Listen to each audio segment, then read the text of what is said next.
আবির, আবির তুমি এই জন্যই দুধ খেতে চাইতে না? আবার রানু, ওরা আমাকে লেবু দিত, এই যে এখানে, হ্যাঁ এখানে লেবু দিত, আর আমি লেবুটা খেয়ে নিতাম, খেয়ে ওয়াক করে সব দুধ বমি করে দিতাম, ব্যাস সব দুধ বেরিয়ে যেত। কি মজা! কই, আমাকে তো আভারানো এরকম কথা কোনোদিন বলেনি।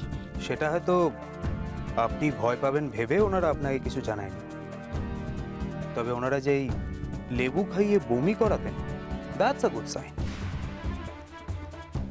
নইলে ওনার অবস্থা প্রেজেন্ট কন্ডিশনের থেকেও অনেক বেশি ক্রিটিক্যাল হতে পারত।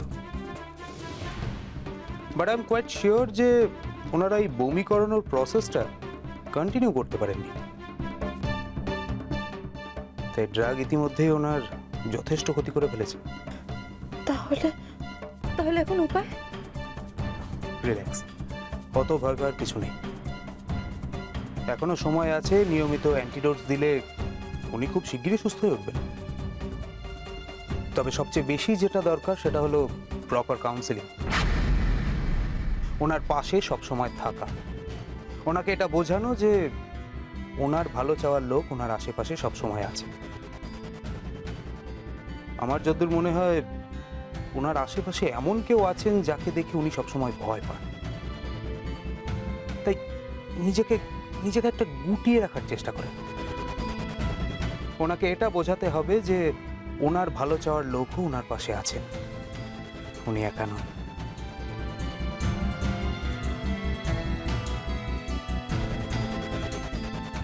তোকে কে বোঝাবে পরাগ? এই যে তুই একা নোস, সবকিছুর বাইরেও তোর একটা জীবন আছে, তোকে কে কাউন্সেলিং করাবে? এবার অন্তত নিজের কথাটা ভাব।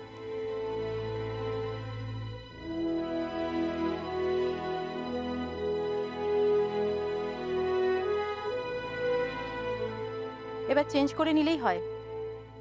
আমি মাইক্রো ওভেনে খাবার গরম করে রেখেছি। না মানে আমার স্বামীর তো জ্ঞান ফিরে এসছে, আরো একটু একটু কথাও বলতে পারছে। আমরা এবার বাড়ি চলে যাব।